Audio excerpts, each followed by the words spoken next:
For help during today's webcast, please feel free to type your questions in the chat box found in the webinar toolbar to the right of your screen or call 1-800-263-6317.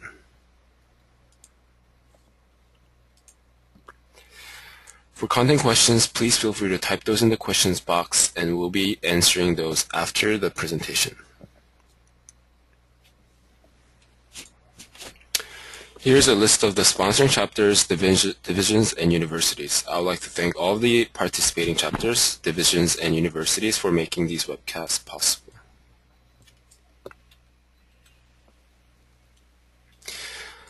These are the list of upcoming webcasts. To register for these upcoming webcasts, please visit utahapa.org webcast.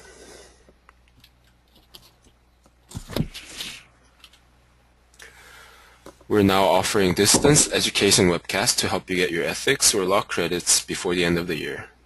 These webcasts are available to view at utahapa.org webcast archive. To log your distance education CM credits, go to planning.org/CM. Follow us on Twitter or like us on Facebook to receive up-to-date information on Planning Webcast series sponsored by chapters, divisions, and universities.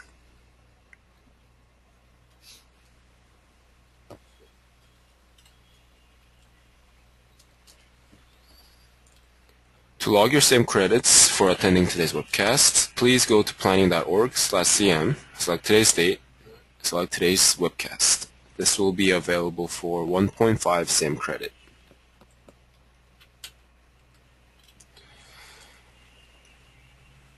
I'm excited to introduce you to the presenter for today. Ben Hitchings is a planning director for the town of Morrisville and the president of the North Carolina chapter of the American Planning Association. He has more than 20 years of experience working on planning issues and has developed award-winning plans at the local and regional level. Mr. Hitchings holds a bachelor degree from Amherst College and a master's degree in city and regional planning from the University of North Carolina at Chapel Hill. And Kate Pearce is a senior associate planner and project manager at Land Design in Charlotte, North Carolina. She is responsible for the day-to-day management of a wide variety of public sector planning projects, including regional plans, land use and infrastructure studies, comprehensive area plans, corridor reports, and various other planning efforts. So at this time, I'll hand it over to Kate. Hello? Yeah, Ben's going to kick us off. Oh, okay. Hello, Ben. Hi, Ben. All right. Good morning. My name's Ben Hitchings. It's a pleasure to be here this morning. I wanted to start with a story. I was driving along the road one day and I saw this sign for fried gizzards and livers, yummy hot wings, and gas was only $3.49 a gallon. And I thought, wow, this is a great place. But that's not what we're talking about here today. Instead, we're talking about great streets, great neighborhoods, and great public spaces that are the result of a collaborative partnership between community leaders, the business community, nonprofit organizations, and local government. So if you're here for the webinar on where to find cheap gas or the finer points of Southern cuisine, you're in the wrong place. But if you're here to talk about great places and hear about what we're doing in North Carolina, then you're in exactly the right spot. Kate and I are going to go through three different components in the presentation. First, I will talk about organizational considerations in setting up a chapter-level Great Places program. Then Kate is going to talk about the program structure that we've been using in North Carolina and some of the details of that and some of the media work and success that we've had with the program.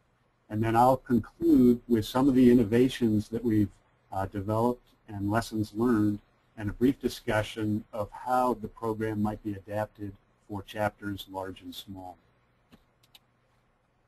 Okay, so let's start with the organizational considerations. Fleming Alameen and I were brainstorming in the fall of 2011, and we were thinking about how we could bring recognition to great places in North Carolina that are often underappreciated.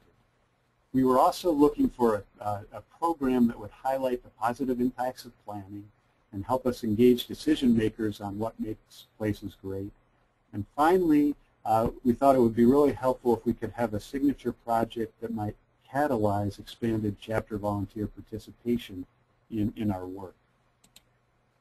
And so we had one of those eureka moments when we thought, well, why don't we develop a chapter version of one of APA National's most successful programs, the Great Places in America program, which has been going strong for maybe 7 years or so now.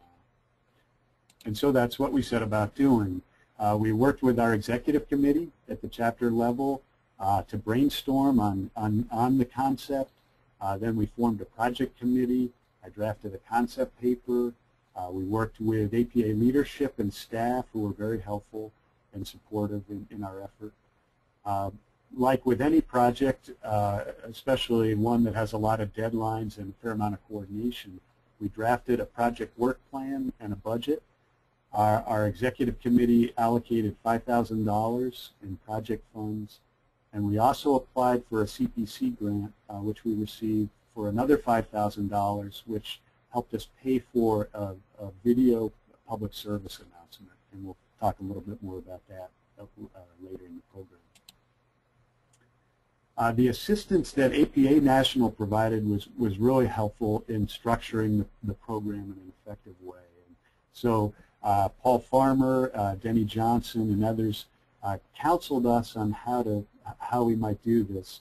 And I think a key piece of advice that we took to heart and that was very helpful was to start small and try and be successful with the initial program, and then build on that success in subsequent years. APA also provided us with some excellent design support. Susan Deegan did a logo for us and also prepared a wonderful certificate, all sort of consistent with the APA National branding effort, and so that was very helpful. And then APA National, Denny Johnson has also provided some national media outreach, sharing some of our press releases and distributing to a broader set of media outlets. So the APA National support was integral to developing an effective program. The program that we developed really has three major components. We might call them the 3 C's. There's the contest, there's the whole communications approach that's integrated with the contest, and then there's this wonderful opportunity to do continuing education. And so I developed the program and was the project manager for the first year. And then this year, Kate Pearce has teamed up with another one of our chapter members, Emily Bedingfield, and they've been doing a great job running the program in the second year. So now I'll turn the program over to Kate, and she'll tell you a little bit about the program structure and how we work it. Kate? Great, thanks, Ben. And Ben Lee, if you could hand me over controls for the PowerPoint, that would be great. Yeah, sure.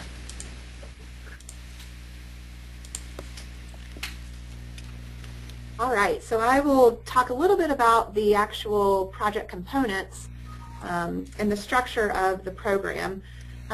The contest is, the way we describe the contest is that we host a number of different categories and go through a nomination process both from our kind of regular group of stakeholders, and that is our planning planners across the state, and then also from the public. We then move into a selection process which is multifaceted, and I can talk a little bit more in detail about that. So in the first year, we really focused on celebrating great Main Streets, and this is getting back to Ben's point of starting small. We requested nominations in 3 categories: general Main Streets, a People's Choice Main Street, and then Great Places in the Making, to recognize those places that maybe haven't had the resources or time to really be a great place, but they're definitely on their way to being one. The first year we received over 75 nominations, and it really was just a great celebration of places in North Carolina. So for the second year, we really tried to build on that momentum and expand the program. Again, we held the Great Main Streets category, but also we introduced a new category, Great Neighborhoods for Kids. This was for a couple of reasons. One, we wanted to deliver something new to the market, basically, and that would be the new category, and also, you know, really expand maybe our outreach to potentially target some different groups that may have not been previously involved in the program. We've received nearly 50 nominations in all categories, and just a couple of other fun facts. We received over 2,000 online votes for the People's Choice categories, and we've had over 6,000 unique hits to our website.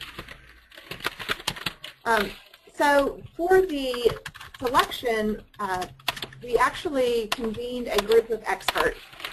These folks included both folks from the AICP, FIACP group, and then we looked to some of our partner organizations, so folks that are in ASLA, or someone that, you know, we got a great zoo here in North Carolina, and so just looked across some of our different partnership groups and said, you know, who are some of these people that really have been involved in creating some of these great places across the state. We convened that expert panel, and they reviewed a number of our nominations and made selections for the final voting for both the online portion and for the Great Main Streets portion. So key to this program and this program's success are a variety of communication methods. So we worked with a consultant to develop a core message, and that core message was really delivered through multiple venues, but we wanted to make sure that that same message was delivered so we could have some sort of some consistency in the brand. We also used a lot of graphics, those that were developed by APA National and some that were developed in state. We have a pretty interactive website, and then looked to use some of our social media outlets such as Facebook to kind of help generate some interest on different levels. We also look to a lot of our partners, that being the North Carolina chapter of the ASLA and AIA and the League of Municipalities, to help us really advertise the event. Again, we also, just to get word out on the street, we issued a variety of press releases and are in the process of designing a number of press events. This is one of the graphics we created for the 2013 program, which is, we also had it for the 2012 program, but it really just highlights the places that were selected this year. So just to have everyone in one place, and also to have something that we could deliver to the places themselves as kind of recognition of their participation in the program. In addition, we also created kind of a one-page front and back flyer that really describes the program in detail, highlights the places on a map, and then again just kind of tells a little bit of the story of all of these places that we're recognizing.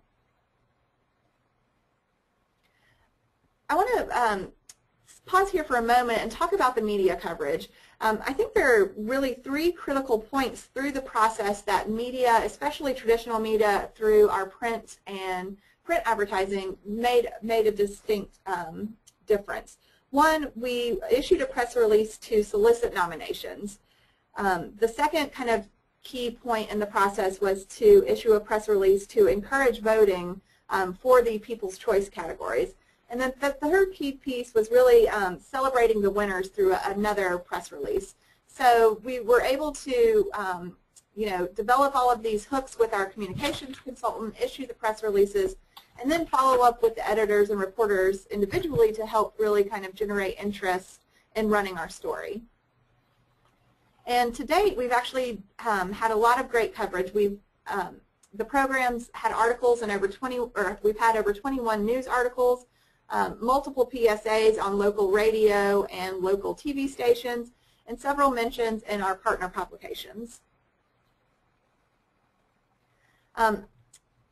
After we went through the solicitation, voting, and kind of announcement of the winners, we held an event at the state legislature to really recognize all of these great places with those elected officials that hail from these communities.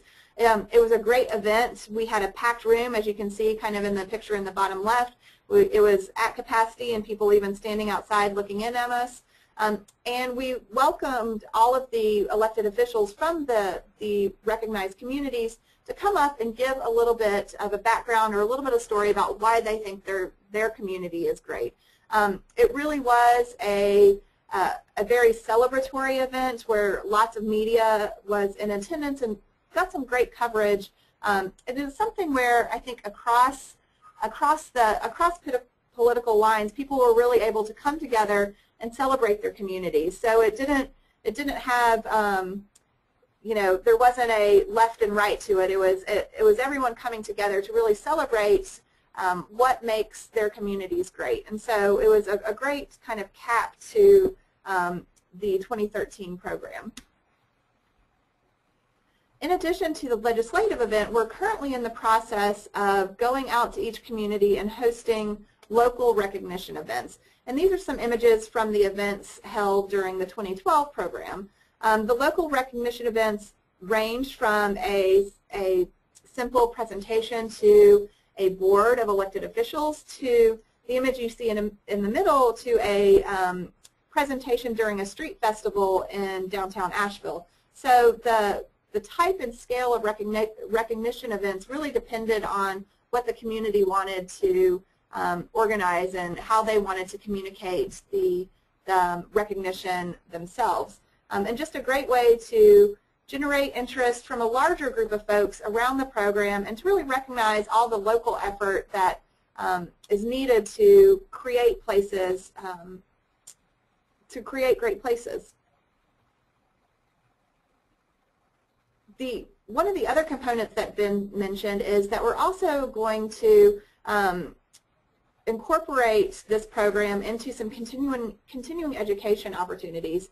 The development of case studies and presentations at our state conference and potentially other state conferences.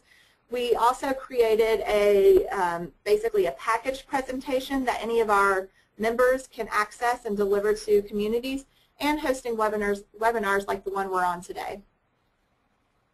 And so now I'll turn it back over to Ben Hitchings, and he can talk a little bit about the innovations and lessons learned from the past 2 years of this program. Thanks so much, Kate. Okay, great. Here we go.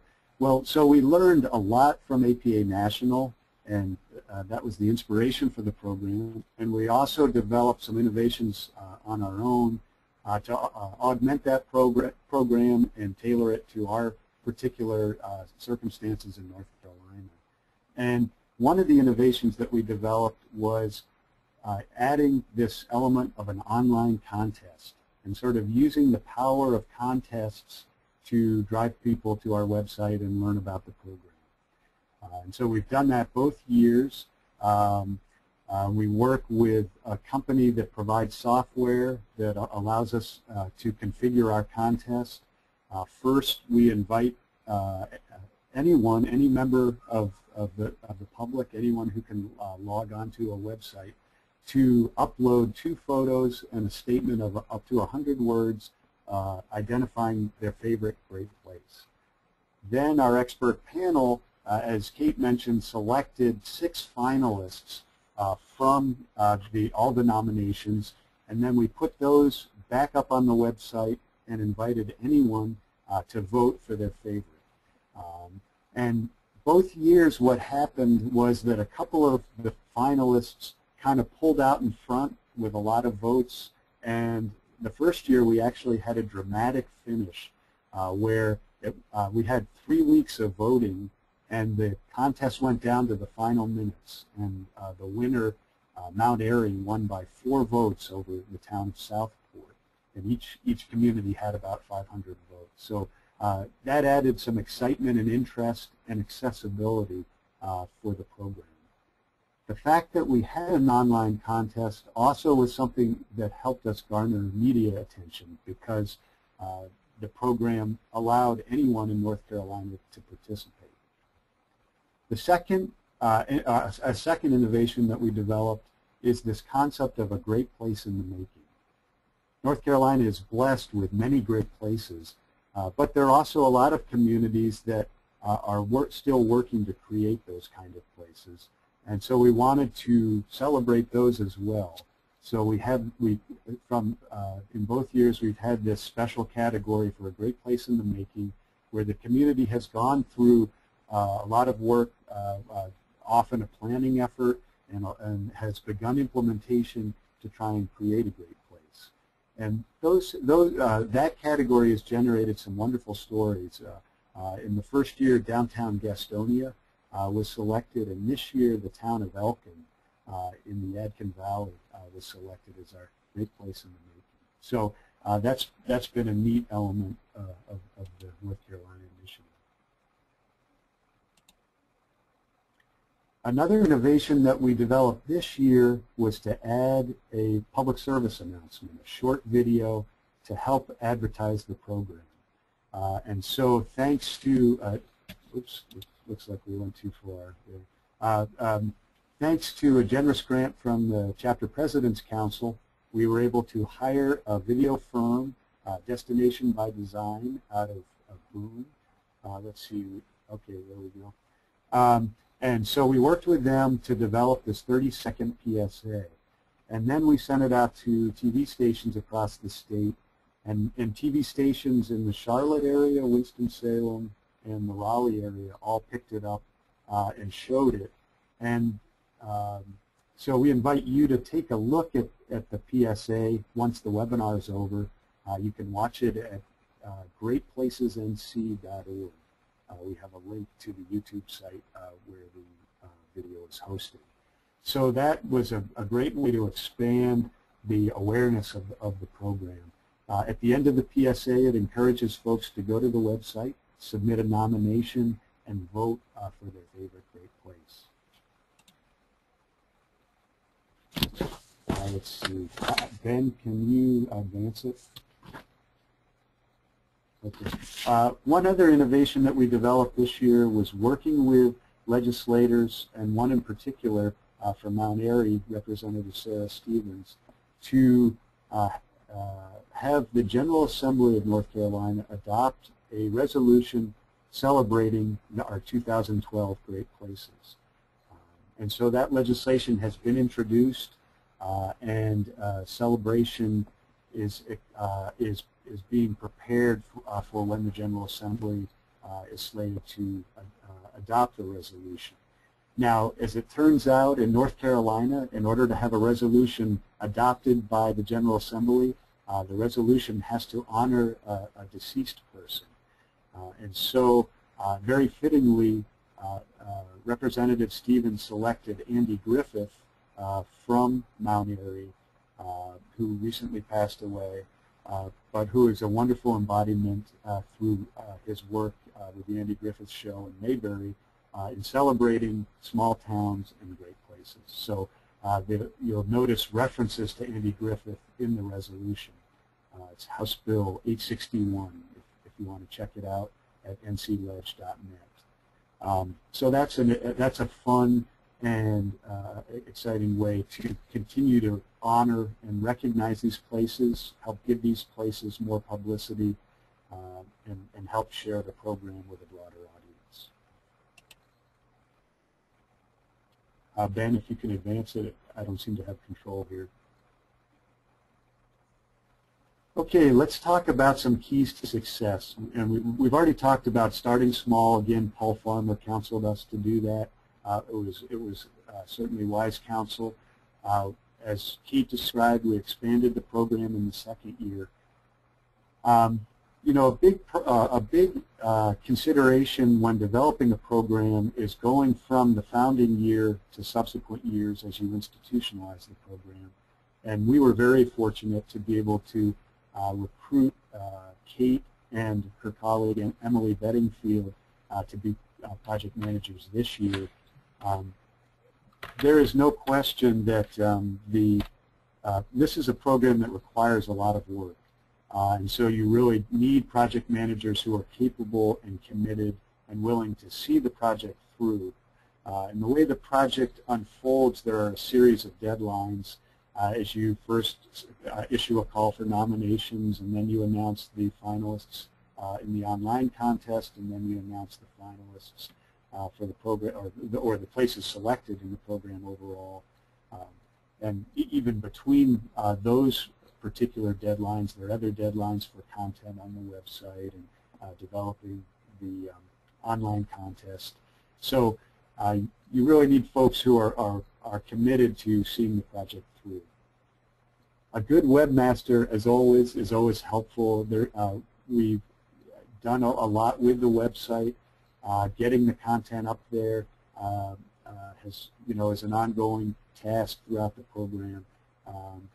Our webmaster, Ron Hancock, really helped us with handling the nominations as well. In addition to the online contest, as Kate mentioned, we also have longer written nominations from our members that the expert panel considers, and sort of managing those, receiving those, and the attached photos that are included and all is a key task, and something else that the webmaster can help with. To really make the program one that outreaches to the general public, we found it very helpful to have a professional communications consultant. We've been lucky to have Michelle Lynn help us the past 2 years with the program, and she's sort of counseled us and helped us develop a communication strategy, and then has drafted press releases and reviewed website content for us. So that has been really important in getting good media coverage. As Kate mentioned, also a key to that is following up after you issue the press release. The various media outlets are papered in press releases often, so a follow-up call is essential to make sure that they've received your release and are considering it.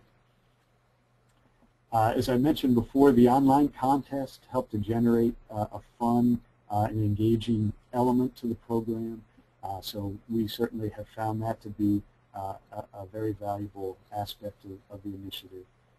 And Kate also described some of the engagement we had with other partner organizations, just a whole range of groups. In addition to the ones Kate mentioned, we also have worked with the North Carolina Downtown Development Association. Many of their members submitted nominations for Great Main Streets. Also, the Main Street program at the state level, run through our Department of Commerce, has been a wonderful partner as well, in addition to a number of other organizations. So this is a great way to reach out to partners and collaborate, and certainly has been beneficial for the program. And then I think one of the things that I really like about the program is that it has lots of different ways that it can be integrated into the various chapter activities. And so as Kate described, we've used it as a professional learning tool. We've used it to help build interest amongst our members in volunteering.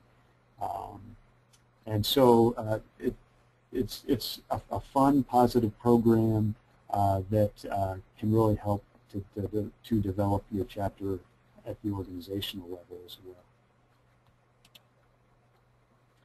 well. Ben, if you can advance the slide.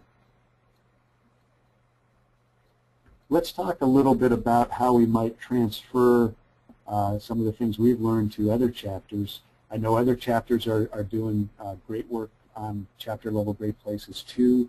The New Jersey chapter is doing some work. Florida's been doing some work, and I saw that Wisconsin now has a Great Places initiative at the chapter level as well. And I think, a big question is how to scale the program. And of course, we've got chapters with a wide range of capacity, chapters of a few hundred members up to chapters of thousands of members. So for the smaller chapters, a couple of thoughts are to just choose one category, or perhaps even just hold an online contest. I know this is something that Delaware was considering last year. and keep the project manageable, but still have it be something where you can engage the public and engage your members and other interested folks and have a successful program. So those are a couple of ideas. Another idea is to maybe develop a consortium with other chapters. For example, possibly sharing the license for the online contest or doing a sort of a multi-state initiative to bring more resources and capacity to the effort. So those are a few ideas. Chuck Latini and the folks in New Jersey and the folks in Florida, Merle Bishop and the folks in Wisconsin, Larry and others, may have other ideas on how to scale the program. But I think there's a lot of potential for that. And so even if you are a smaller chapter, I do think this is something that you could absolutely do and customize to your capacity and your needs. Ben, there we go. Okay. At the end of the day, one of the things that I like best about the program is that it really is a celebration, and that's the approach we've tried to take in North Carolina. It's a lot of fun. It's a great way to engage with other organizations and people in the community who are doing great work and committed to improving their communities. So as you can see, just a sampling of some of the photos from our recognition events, people have had a wonderful time with it. And they appreciate being appreciated. So that brings a very positive tone to the whole endeavor. And with that, here's our website for those of you who want to check out our PSA. Let's see, Ben, the moderator, has a poll. We want to do a quick poll of all the webinar participants, and then we'll turn the program. We'll open it up to you, the folks who have logged in, and you can send us your questions by typing in the chat box. So Ben, do you want to bring up the poll for us? Yeah, sure.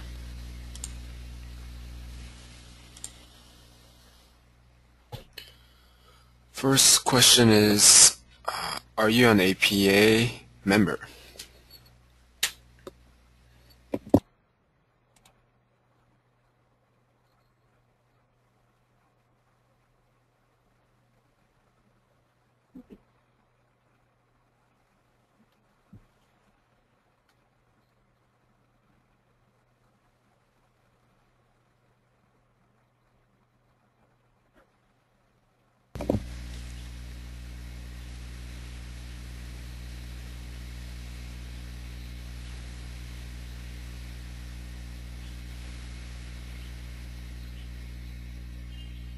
What kind of response rate are you getting, Ben? We have 98% that said yes. Okay, very good. Okay, next question. Are you an officer in your APA chapter?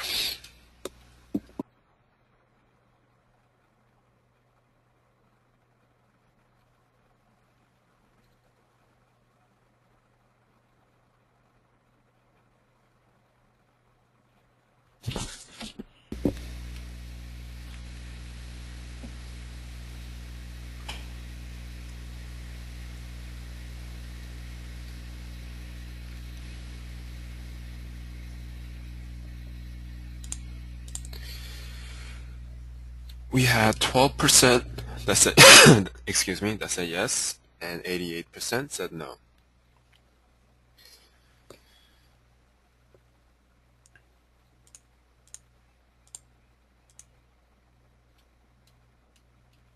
Next question is, are you considering establishing a chapter-level Great Places program?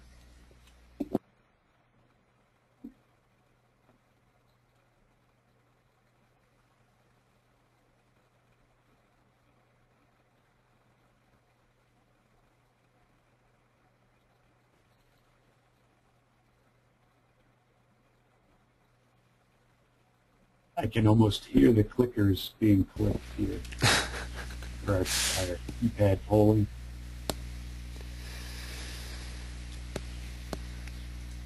How are we looking for a response on that one? We had 4% that said yes, 52% no, and 43% maybes. Okay.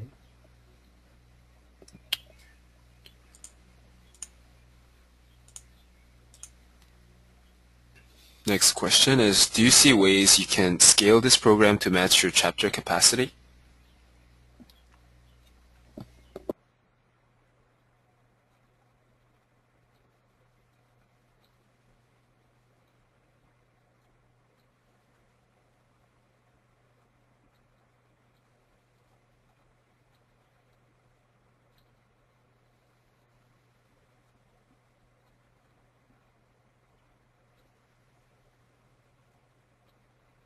What kind of a response are we getting on that one?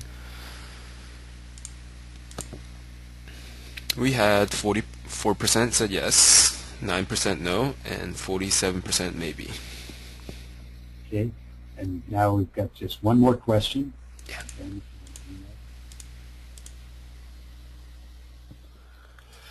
Would you be interested in additional technical assistance on developing a chapter level program?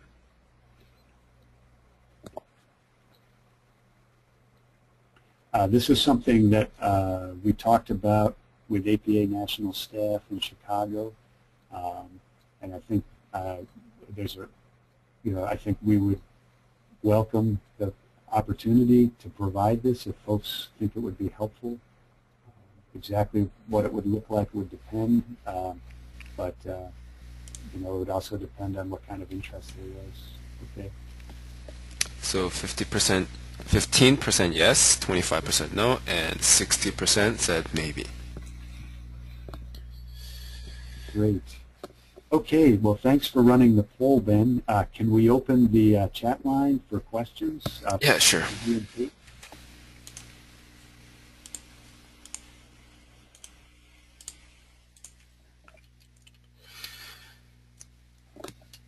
So the first question is by Carrie. I'm curious about the cost for the online survey tool, licensing, hosting, and etc.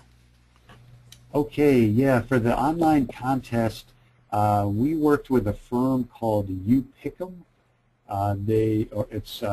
That's the software, and the firm is Second Street Media, and the cost is about $1,700. So that was a large portion of our $5,000 chapter budget for the program was the license fee.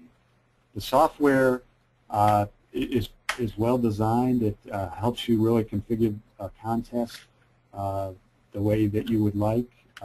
It allows you to incorporate your graphics, set whatever timetables you want, whatever content you want into the contest.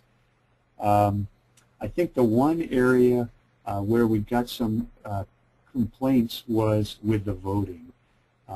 And currently there's a tension right now between the trying to ensure the integrity of the voting by having each person register to vote so that someone can't just keep clicking and sort of stuff the ballot box. But some folks found that cumbersome. So that's something I think we're going to take another look at and see if there's a way in the future to still protect the integrity of the voting but make it easier for folks to do so. And Kate, I don't know if you have thoughts using the software this year, things you liked or didn't like about it.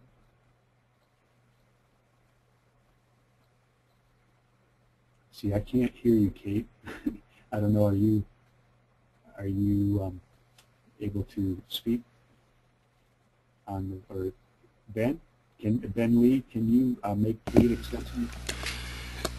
Yeah, I think she was, yeah. Okay, sorry, there was something going on there. I was just saying the software itself is really intuitive, so for someone that, I didn't have any experience with, I'm not a computer programmer or anything like that, so it was just very intuitive software. The one issue was around the voting and just you know, I think we're also used to single-click things, so liking things or, you know, reposting something with the single click of our mouse. So having, and you know, requiring folks to log in to be able to vote may have discouraged a few folks, but at the same time, you know, if they're really interested, I don't think it probably discouraged too many people. Great. Ben, do we have other questions from our audience? Yeah, next question. Also, what were the time frames for the nomination and award periods?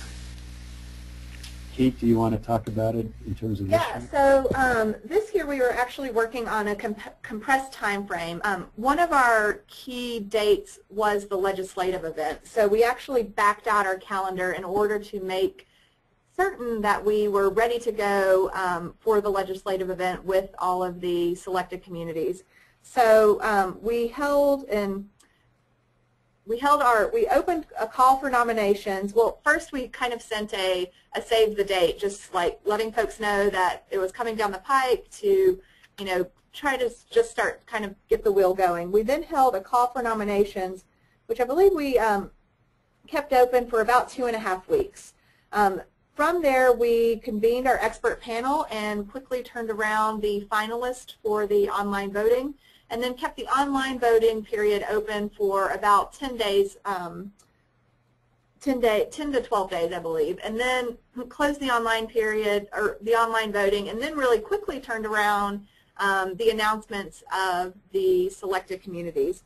So this is where, you know, having you know, Emily and I were able to work really closely together since it was such a compressed time frame, and just having, you know, 2 people being able to manage things really helped make it a little bit more manageable than just kind of one person running the whole show, since we were working on a pretty quick turnaround for the 2013 program.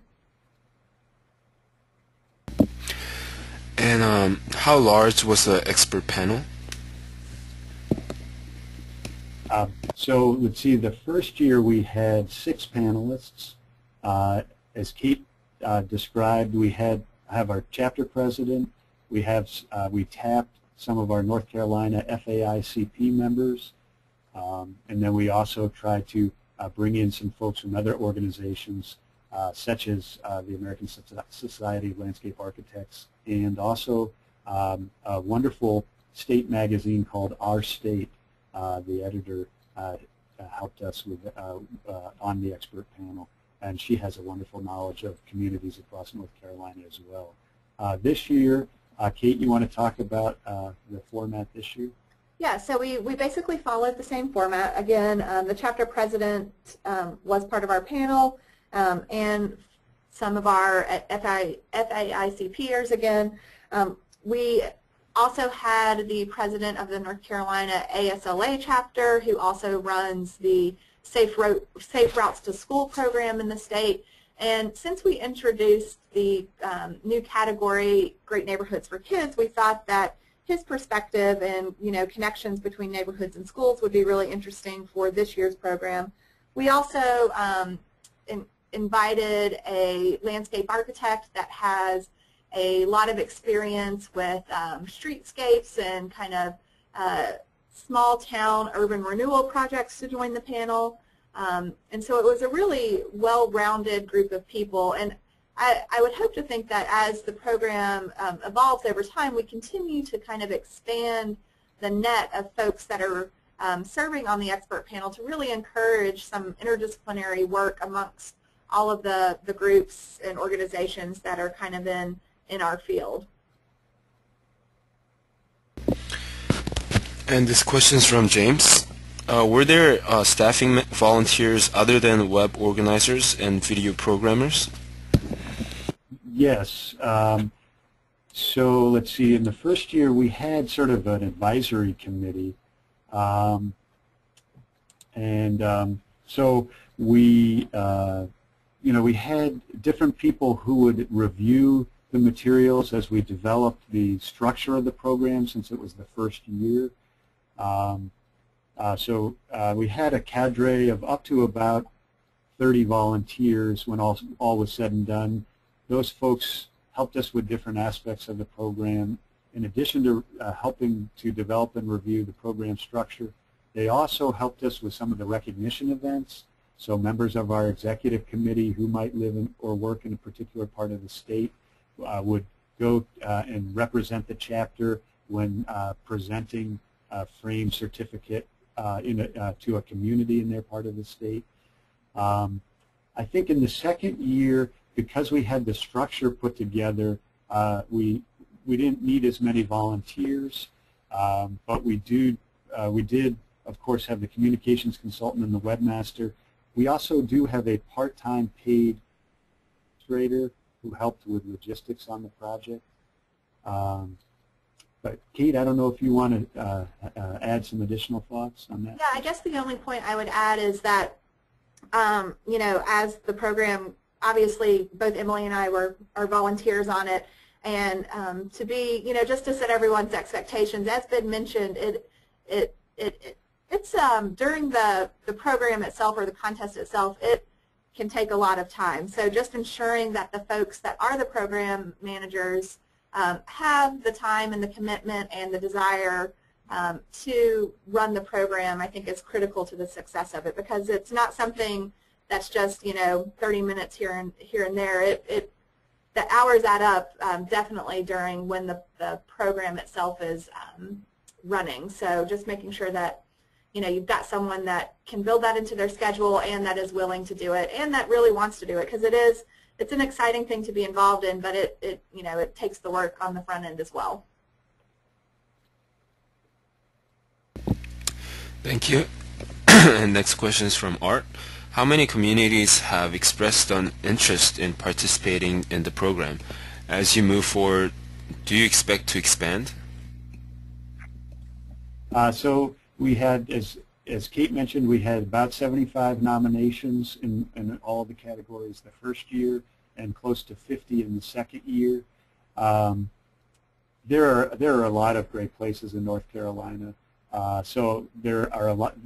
The candidate pool is strong, but I think, you know, I think we really will be exploring other categories, maybe rotating the categories to try and keep the program fresh from year to year. You know, there's a balance there, because we want to make sure that we select categories that resonate with the public. I think the Main Street category is something that has broad resonance and people understand very easily. And so the question is whether the other categories that we explore, in addition to great neighborhoods and great public spaces as featured in the national program, you know, we've also considered other categories. But we'll just have to make sure that we present them in a way that they're accessible and compelling to the general public and to our members. So that's a good topic for a debriefing meeting that we'll be having later in the year as we prepare for 2014. Yeah, and Ben, just to add on there, you know, I think what was so great is that at the legislative event, Mount Airy, who was a 2012 great community, was there, and their sister community, this town called Pilot Mountain, probably had 8 people in the audience just there to support, you know, their neighboring community. And you know, during that event they came up and they were like, well, you know, next year we're going to throw our hat in the ring. And so it was just, it builds this kind of not only, you know, spirit, but also this friendly competition between communities. So hopefully we'll continue to see interest from all the communities around the state. And the great thing about this, it's not, you know, it allows for communities with 500 people to our largest metropolitan communities. So everyone has the opportunity to be involved. And to add to that, we consciously try to make sure that we recognize both large and smaller communities, recognizing that they have different levels of resources. And so particularly in our Piedmont region, where much of our population is, each of the 2 years we've selected a larger Great Main Street from a larger community, a city, and then a Great Main Street from a small town. Thank you. And we have a comment by James. It seems this could be done for great historical places, vistas, town parks, senior venues. Yeah, those are some great categories. You know, we've thought about doing great historic places in our concept paper from 2011. Great healthy places, great redevelopment places. I think, again, the key is to make sure we vet those different ideas and structure them and present them in a way that, again, has broad resonance with the public and creates an interesting category with some strong candidates. But absolutely, you know, I'm sure you and others who are contemplating programs in your chapters can think of some great categories that would work well in your context. I know in North Carolina, again, coming back to Main Streets, there are a lot of great Main Streets in the state, and it's something that just seems really integral to our cultural fabric here. And that may be true, or it may look somewhat different for other states. And that's it for the questions. Well, thanks so much. It's been a pleasure for Kate and me to join you this morning. We hope this has been informative. We welcome any follow-up questions or comments. Feel free to email me. My email is bhitchings37@yahoo.com. So just drop me an email if you have follow-up questions. You know, we'd be happy to share information and things that we've learned from our program, and we hope you all consider doing a program in your chapter. Okay, thank you very much.